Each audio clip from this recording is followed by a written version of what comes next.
Hey guys, this is MusicTechHelpGuy, and welcome to part 21 of my pop rock mixing series in Logic Pro 10.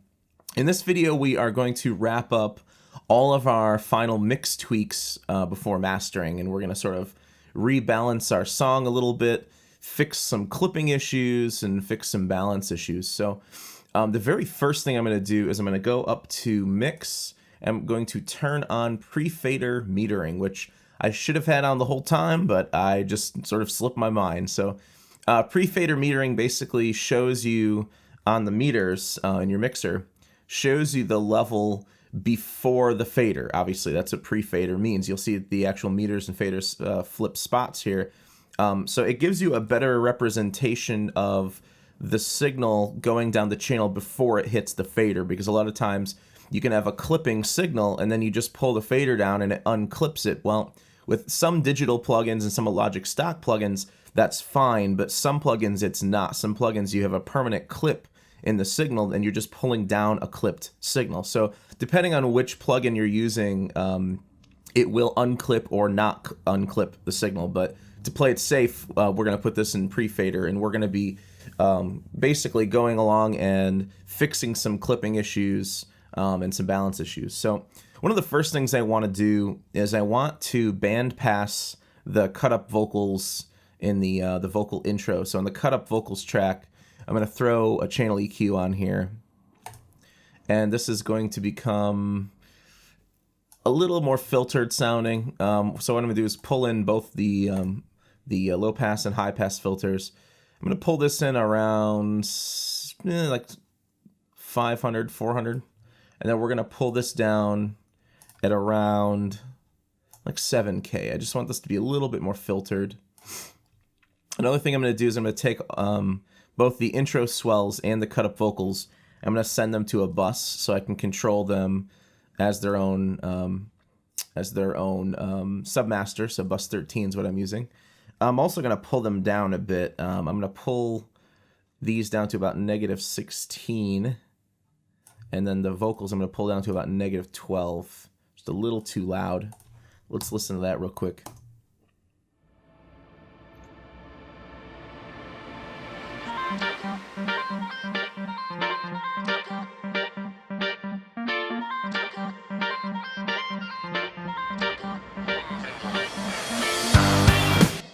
Yeah, and then the reverse cymbal swell right here, I'm going to pull that down as well, just so it matches the level of the other swell in. So that's right now it's at -12. We're going to pull it down to about -17. So let's pull that down just a bit. There we go. Another thing we're going to do is we're going to pull up the keys just at the beginning. So you'll remember that we created this submaster for the clean guitar and the keys. Well, during the intro, the keys are much more prominent. And then later on, once the guitar kicks in, they're not quite as prominent.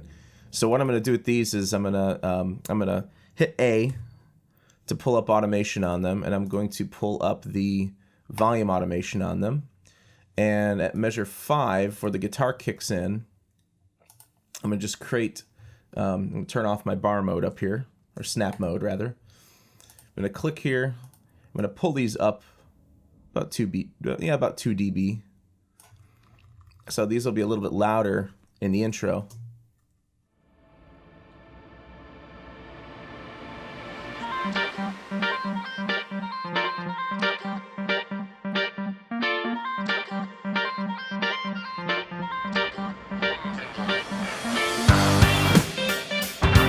So they're just a little bit quieter once the guitar kicks in.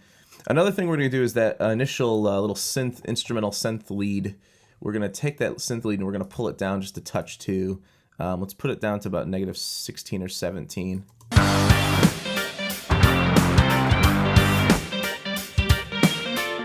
Yeah, -16, that sounds good. Another thing I'm going to do is I'm going to play with these keys over here, and you're going to start seeing this pattern with some of these tracks are now clipping now that we're in pre-fader mode. Let's just give it a listen and you'll see what I'm talking about.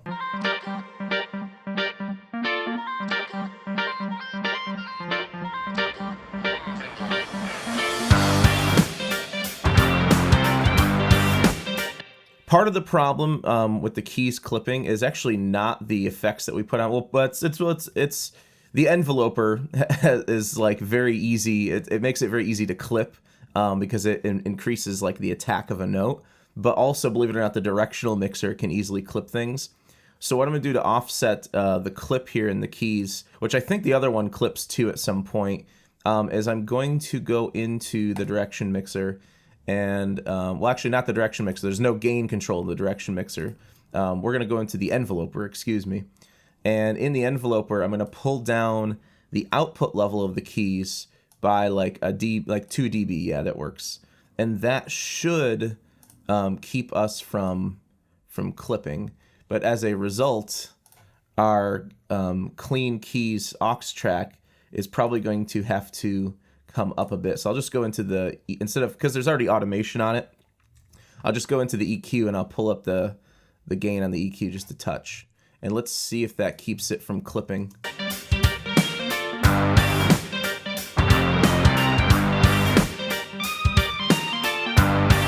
So we're all good now.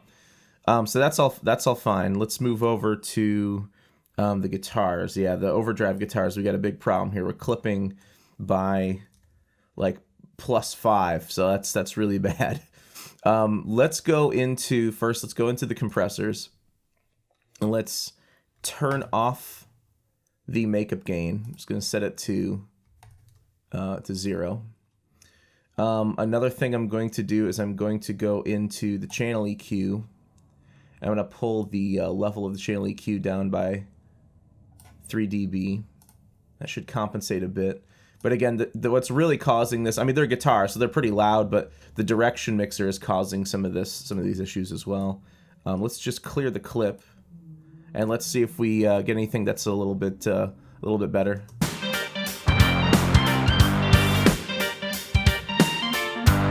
Yeah, so we're still clipping.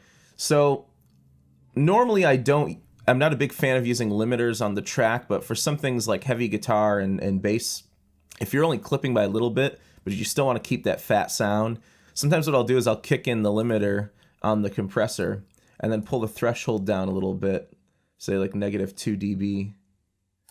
And before that hits the direction mixer that's on the track, hopefully that will sort of take care of our clip that we've got. Let's see what see what it sounds like now.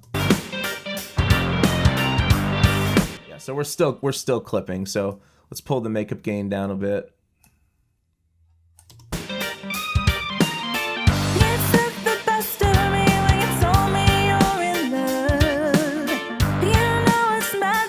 It looks like the left guitar here, I think that's the left guitar.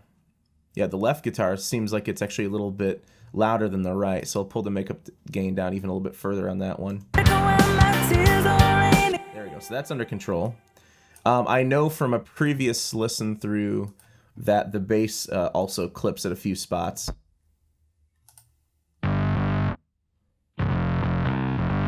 It's not clipping now, but I'm going to pull the limiter in, pull down the threshold a touch.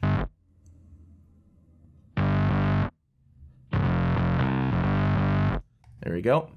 In the drums, I'm going to pull the high channel up a bit. I just want the cymbals to be a little bit more bright, and I'm going to pull the output level down just a touch so that doesn't clip.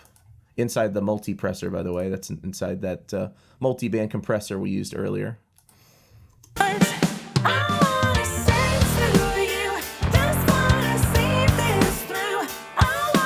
Alright, so a few issues in the drums. Tom 1 and Tom 2, the whole reason why those are clipping is because of the enveloper. So what we're going to do in the enveloper on both of these is we're going to pull the output level down quite a bit. I'll do like 5 dB. For both of these, and this should control that. Let's go to a tom fill here and see if we're still clipping. Yeah, it looks like we're okay now. Now in the room mono and the overheads, there's a little bit of clipping as well. For these, since they're an overhead mics, and in the past, like in the hardware world, when I've run overhead mics through like a compressor, a lot of times I'll actually kick in the limiter on the compressor. So I'm actually going to do that here too. I'm going to kick in the limiter, pull the threshold down a little bit, And I'm going to do the same thing for the room mono. In the compressor, I'm going to kick in the limiter, pull the threshold down a bit. So that should take care of that. This tragedy keeps running through my heart, just like animals. All right, the snaps. The snaps are really quiet in the mix, and you can barely hear them, but they're very transient heavy. So it looks like they're clipping by about 3 or 4 dB. So in the EQ on the snaps, let's pull the gain down about 4 dB, and let's see if that fixes that. Nonsensical, you keep stealing up my heart. All right, cool. So earlier we created an aux track for the intro. I just never named it, so I'll just call this intro. And I'm gonna basically scroll through the mixer here, and let's see if there's any other instruments that aren't being fed to an aux track. We've got our that's an aux track. That's the aux for the drums. We've got the keys here, and then here's the drum transition. So I'm gonna feed that over to bus 14, and then we had those reverse cymbals too. I don't think those are being fed to anything. Yeah, we got our here we go, the vocal stutter and reverse cymbal. Let's feed those over to bus 14 as well. So bus 14 is going to be like our submaster for our transitions. And if you kind of catch what I'm doing here, what I'm doing is we're going to eventually stop fooling around with the actual track faders, and we're going to start fooling around more with just the auxes. So that's another thing we can do at this point. Let me hide the mixer, hide my automation, hit Z to zoom everything. And what I'm going to do is all of the aux tracks, like our ensemble track, the vocal verb, the delay, the ending verb, the keys clean track, all this we're going to pull down to the bottom. Anything that's an aux track, the drum aux, we're going to pull this down to the bottom so that in our mixer, and actually I'm kind of getting sick of using the mixer down here. Let me hit Command 2 to pull up the mixer in its own window. What we have now is at the bottom of the mixer here, we just have all of our aux tracks, and everything in the mix is going to an aux track now. None of the outputs are stereo output. They're all a bus. So now we've sort of summed down our mix to just these, 12 or 14 aux channels, submasters. One thing you want to make sure, and I don't know how this happened, and I noticed this in the last video, but I never really said anything about it, is my master fader got pushed up somehow. I don't know how that happened. You want your master fader to be basically at 0. It's your master VCA is essentially what it is. So if I pull that up, you're going to see your stereo output start to clip. You want your stereo output and your master fader to always be at unity. You don't want to add gain there. Those are basically there just to sit there and monitor the output signal. So let's see what all of our levels are together, and I'll make a few adjustments and get everything sort of rebalanced here.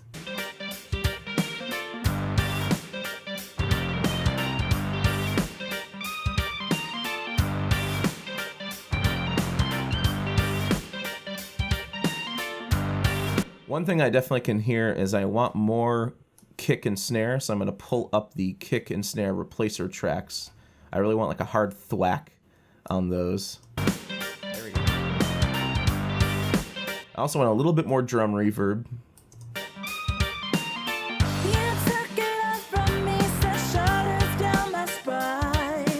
I'm also going to pull up the compression a bit on the vocals. So I'm going to pull the threshold down a touch, pull the ratio up a touch.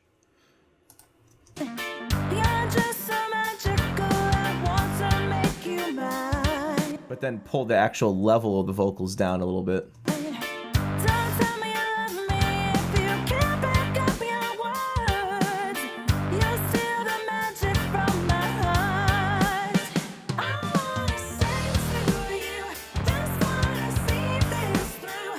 The synths are barely there, but I kind of want to hear more atmosphere from the synths. So I'll just pull those up a touch.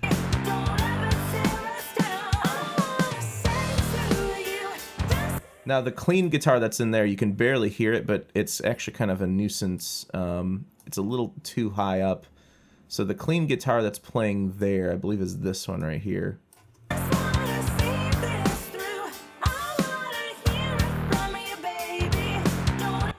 I pulled the actual level down, but pulled the reverb bus up on that, just because I want it to be more of like an ambient thing in the background and less of like a noticeable guitar, arpeggiating pattern.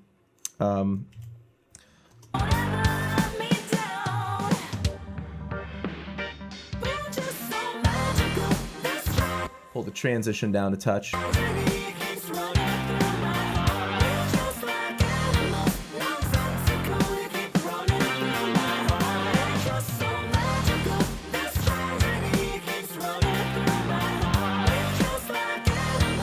All right, so I got the levels pretty much where I want them. And again, I'm paying attention to the stereo out over here and making sure that I've got, at least 3 to 6 dB of headroom to work with. One thing I want to do in the guitar and bass is I want to fatten up the guitar and bass a little bit more. Let's try pulling the mid-range, the mid-high range up a touch more.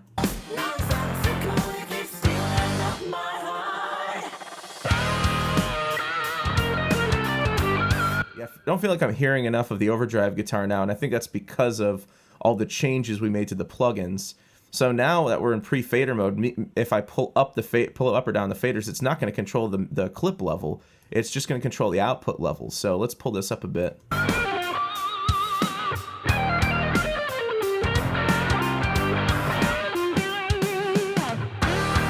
so we're going to have to pull that up to compensate for all the reduction that we did to it. Guitar solo's a little loud. Let's give that a listen.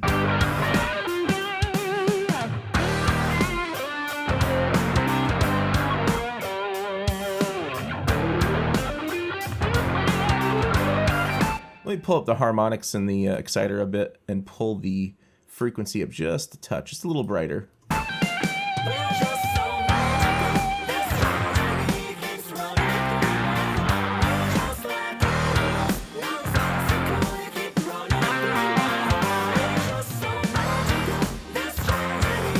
Let's compress the vocals just a little bit more. Pull the makeup gain up, ratio up, threshold down.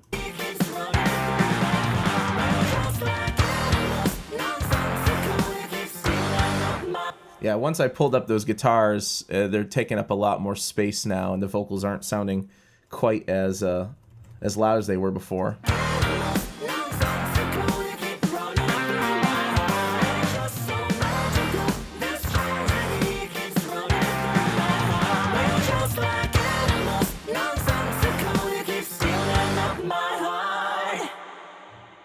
Awesome. Let's go back to the second verse here.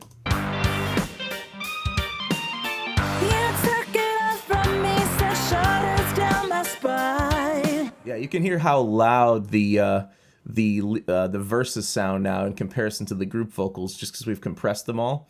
So I think what I'm going to end up doing is the verses. We may end up pulling these down with some automation, just to kind of put them in a better spot. Let me just go ahead and listen to the tail end of the verse and then all the bridge and all the chorus, and then we'll figure out how much we need to pull down our verses to make the verses sort of sit better there.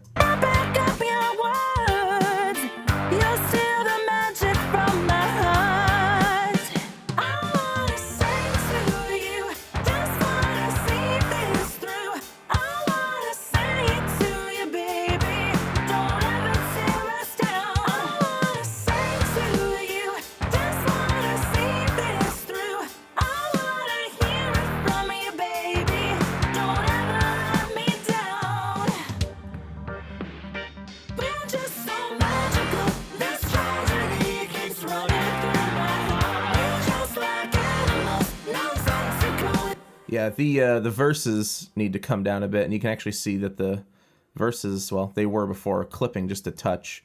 So let's pull down the makeup gain on those. Let's compress them a lot harder. Let's do the same for the harmony. Pull the makeup down, compress them a little harder. And let's see how those sound. We may still need to pull down the actual fader.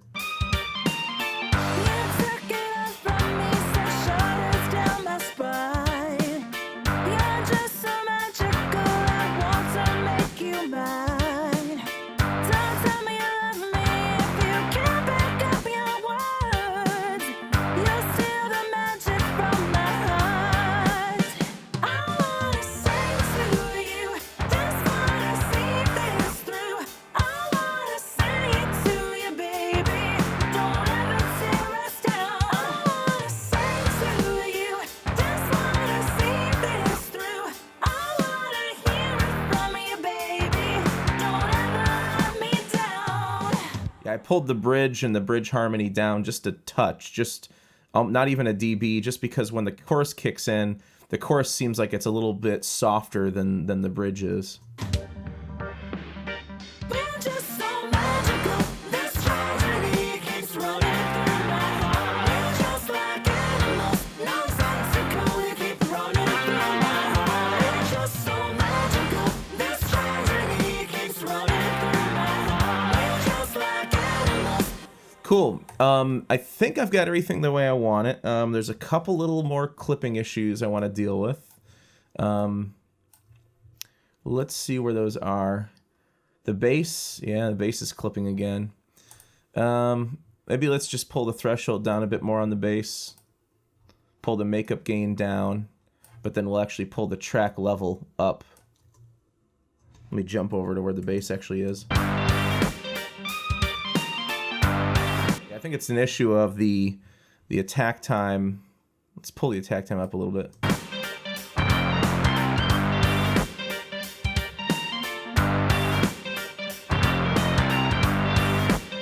Yeah, I don't know if with the attack time all the way down, if it's just letting a little sliver of a transient through and that's what's causing it to clip, but it seems like it's better now.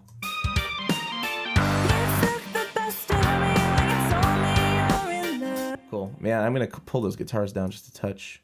I keep going back and forth. Let me pull the verb up a little bit on those guitars too.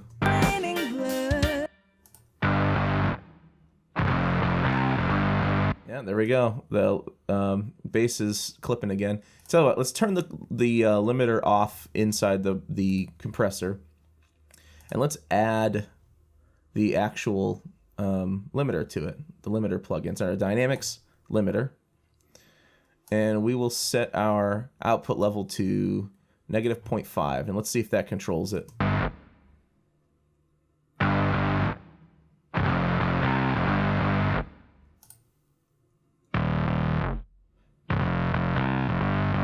There we go. Yeah, there's, like I said, there's very few instruments that I'm like okay with using limiters on.